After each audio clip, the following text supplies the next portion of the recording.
Meu nome é Mônica Costa e Silva, eu sou a mãe da Monique, a avó do Maicon Gabriel.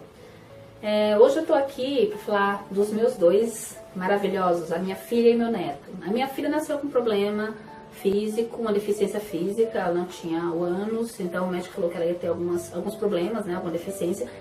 E quando eu fiquei sabendo disso, meu primeiro impacto, era minha primeira filha, foi uma coisa, como que eu vou falar pra você, impactante pra mim.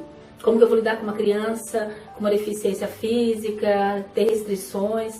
Minha filha passou por um processo, graças a Deus fez algumas cirurgias, a gente superou. Eu aprendi a lidar com essa questão e tratar da melhor maneira possível, como uma criança normal, uma criança que tinha restrições, mas que tinha tudo para ter uma vida normal. E realmente foi assim que eu aprendi e cuidei dela. Para minha surpresa, o médico falava que minha filha nunca ia poder ter filhos, que ela ia ter algumas restrições, mas ela nunca teve nenhuma restrição. Crescendo, passou para a adolescência, aos 17 anos ela engravidou. E aí veio a minha maior preocupação, porque como a minha filha teve um problema de nascer sem anos, ter que mexer na parte intestinal, eu tinha uma preocupação imensa como que ia ser essa gestação. E se deu que o meu neto, já no 4º mês, ela começou a ter problema de anemia, problema na gravidez, e se perdurou. Aos 6 meses o Gabriel nasceu, o Maicon Gabriel, que ele se chama assim, mas eu costumo chamá-lo de Gabriel. Nasceu com uma deficiência muito grande, por nascer prematuro. Ele ficou internado na UTI, sedado durante 3 meses. E quando ele saiu da UTI com 1 quilo, nasceu com 1,1 kg, mais ou menos, ele ficou lá esse tempo todo, ele tinha vários problemas no rim, pedra na vesícula. O médico falou que ele ia ficar em estado vegetativo. Quando ele saiu, o médico falou que ele não ia andar, que ele não ia falar, que ele ia ter muitas restrições e que ele tinha nascido com microcefalia. Então, assim, começou a nossa luta de correr atrás para salvar a vida do Gabriel, sabe? Para ele sobreviver todo aquele processo que eu já tinha sobrevivido na primeira fase, que era os 3 meses. Depois, a gente teve que diagnosticar exatamente o que ele tinha, porque até aí tinha alguns diagnósticos e outros não. E a gente tinha uma criança que a gente sabia que ia ter vários problemas. Um deles não era andar, não era falar. E como que você lida com uma criança assim? Então, a minha filha entrou num estado assim muito desesperador, digamos assim. E pela minha experiência de mãe, de vó, agora já avó, eu ajudei ela bastante nesse processo. E assim, a gente pensava sempre, eu nunca me veio à mente de tratar o Gabriel diferente. Para mim o Gabriel era um bebê que precisava de muito carinho, muita atenção, de muito cuidado, mas era um bebê, como todo outro bebê. E a gente assim tratamos o Gabriel. Procuramos as entidades que, sabe, cuidavam de criança, como o ACD, como o Hospital do HC, que foi encaminhado, e lá fizemos todo o processo de fisioterapia, de tratamento do Gabriel. Aí saiu o diagnóstico, saiu inclusive o diagnóstico de esquizofrenia. Então, como que você lida com uma criança deficiente e que tem esquizofrenia? E para nós foi muito dolorido, muito, como que eu vou te explicar, uma situação difícil de você saber que o seu neto tem esquizofrenia, tem deficiência, não vai andar, não vai falar, mas para nossa surpresa o Gabriel reagiu bem ao tratamento. Ele foi reagindo, ele foi sentando, ele foi falando, ele foi dando sabe, assim, ações e que estava melhorando a cada dia, a cada mês que passava. E ele falou, ele sentou, ele respondeu bem, ele engordou, ele cresceu e ele foi falando. Então veio o diagnóstico que ele era surdo. Como surdo? Que ele enxergava pouco e ele era surdo.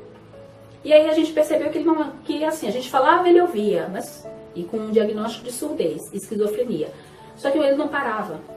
Ele é uma criança extremamente inquieta, sabe, na infância, hoje ele tem 9 anos, vai fazer 10 anos, ele era extremamente hiperativo, ele era de uma hiperatividade assim, descontrolada, e para lidar com ele foi muito difícil. E a gente chegava a perguntar para o médico por que não podia tomar medicação, por causa disso, até o dia que ele teve que tomar uma medicação suave. Mas ao mesmo tempo a gente pensou, o Gabriel tem que seguir todos os parâmetros de uma criança normal. Então o Gabriel foi para a creche. Como na creche, uma criança com todos esses problemas, com todos esses diagnósticos, na creche. Então, fomos para a creche. E lá tinha várias dificuldades, porque o Gabriel às vezes tinha umas reações de ter febre e subir repentinamente. De repente, a temperatura cair gradualmente em questão de minutos, em questão de pouco tempo. E aí ele chegava a ficar muito mal. Então, aquilo era um certo cuidado. Mas ele tinha que se enturmar, porque ele tinha que gastar aquela hiperatividade deles e se enturmar, se incluir, ter inclusão com outras crianças. Então eu sempre pensei na parte da inclusão. Peraí, o Gabriel não pode ser tratado diferenciado, não pode viver num mundo, numa redoma, digamos assim. E eu pensei muito nisso. O Gabriel precisa saber que ele é uma criança normal, ele tem os problemas, mas ele tem que conviver com outras crianças. Foi pra creche, da creche ele veio pro EMEI. E ele foi crescendo, e com todos os diagnósticos. E assim, cada mês, cada ano, ele rompendo um a um. Aí a surdez, tive que fazer cirurgia, mas vamos esperar crescer. Ele não enxerga, vamos colocar óculos. Aí ele não se adaptava ao óculos, ele quebrava todos os óculos. E tivemos problemas de quê? De muitos profissionais não entenderem a situação do Gabriel. Como assim? Ele é hiperativo, tinha diagnóstico, mas como? Ele bagunça demais, ele não entende demais, ele tem deficiência em se concentrar, em ler. O Gabriel hoje ele é uma criança que ele tá, na segunda série, e ele não consegue ler, sabe? Ele não lê, não escreve o nome dele, mas se você pegar um aparelho eletrônico, um celular, o Gabriel destrava, ele joga todos os jogos que ele possa imaginar, ele tem uma agilidade mental muito ampla, ele tem diagnóstico de deficiência mental, ele tem diagnóstico de até esquizofrenia, ele tem diagnóstico de surdez, que inclusive não é surdez de auricular externa, é interna. Ele tem diagnóstico até de dislexia, porque ele não consegue, só que ele tem uma hiperatividade e ele tem uma inteligência assim absurda.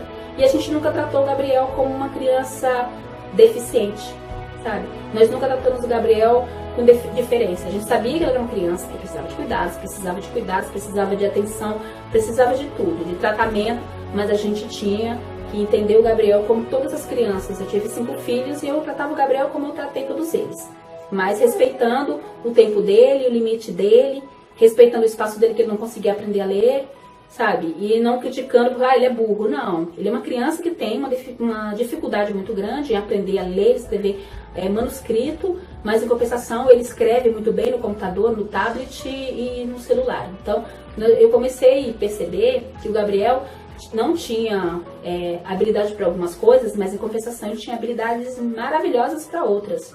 E assim a gente trabalhou. Hoje o Gabriel vai fazer 10 anos, ele vive muito bem, ele fala muito bem. No começo tinha muita dificuldade de fala, foi passado pela fono, por todos os profissionais. Hoje ele estuda de manhã e à tarde ele faz aula com uma especialista. Hoje ele se enturma muito bem com as crianças, hoje ele tem uma integração social muito boa. A gente não entende que, mesmo no último laudo que foi feito, ele consta com a surdez total, mas ele ouve muito bem. O médico não entende, nós também não entendemos. Então, ser mãe, avó de uma criança diagnosticada com deficiência ou problema, que muita gente fala físico ou mental, é muito difícil. Mas, ao mesmo tempo, você aprende muito. Nós sofremos bastante com o medo, a preocupação de não andar, de não falar, de não ouvir, como que ia ser com a sociedade, porque tem muitas pessoas que não entendem, mas ao mesmo tempo, hoje tem bastante coisa, tem avançado muito. Mas ao mesmo tempo você aprende muito com essa criança, porque é uma criança de uma inteligência maravilhosa, te faz ver cada dia que o mundo é diferente, que você não tem uma visão específica do que é uma criança. Então você tem uma criança que te ensina a viver de uma outra maneira. Tem uma criança que te ensina a ter força, energia e respeitar os limites. E eu acho que foi uma das melhores coisas que aconteceu na minha vida, foi o nascimento do Gabriel, que ele conversa comigo como adulto. Eu converso com o Gabriel como uma criança matura, não imatura, mas matura mesmo, uma criança que sabe o que está falando, que sabe o que quer, uma criança que tem piti como todas as outras crianças, uma criança que bagunça como todas as outras crianças, e uma criança que tem os seus defeitos como toda criança, uma criança que chora, uma criança que faz manha, mas uma criança sabendo que tem os limites, uma criança que precisa de cuidados, uma criança que precisa de um profissional extra, uma criança que está superando a cada dia e a cada momento o quadro clínico, digamos assim, do qual ele foi diagnosticado. Então, se a gente fosse pensar no diagnóstico que o médico nos deu, que ele não ia andar, que ele não ia falar, que ele não ia se expressar, a gente não tinha esperança, não tinha feito tudo aquilo que a gente fez pelo Gabriel. E a gente sempre acreditou que ele vai superar. E ele foi superando, E assim, não era ele, era nós. Cada vez que ele conseguia andar, conseguia falar, conseguia se enturmar, entrar numa sala de aula com outras crianças que aparentemente não tem nenhuma deficiência, pra gente era uma preocupação de início, mas em compensação era uma vitória de ver que ele estava, mesmo da maneira dele, superando, rompendo obstáculos, digamos assim. Porque a gente enfrentou muito preconceito, nós enfrentamos muitos não, muita professora não falando não, muito médico dizendo que tem que ser assim. Nós passamos por essa fase, é a fase ruim.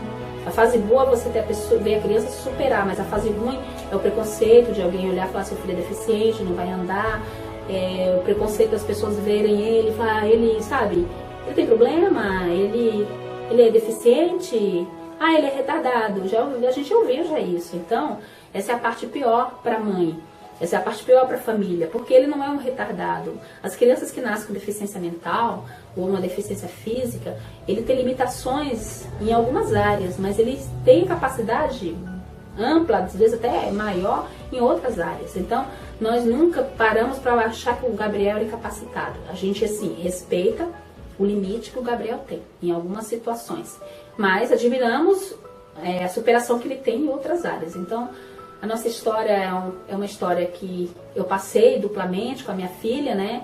De saber que ela não ia ter uma vida, a gente achava que ela não ia ter uma vida plena, não ia ser mãe, ia ter problema, e ela superou isso tudo. Hoje é uma mulher maravilhosa, linda. Teve um filho que também nasceu com um problema grave também, sabe? Que o médico falava por ter tido esse problema na hora do parto e não ia ter nenhuma qualidade de vida. E hoje ele tem qualidade de vida, assim, incrível. Ele é uma criança que surpreende a cada lugar que ele vai, a cada pessoa que ele sabe, ele tem esse contato, ele se surpreende pela inteligência, por tudo que ele faz. É isso, obrigado, eu agradeço a todos e espero que todas as mães, sabe, tenham força e coragem, porque o filho que vocês têm, que nós temos, é uma bênção.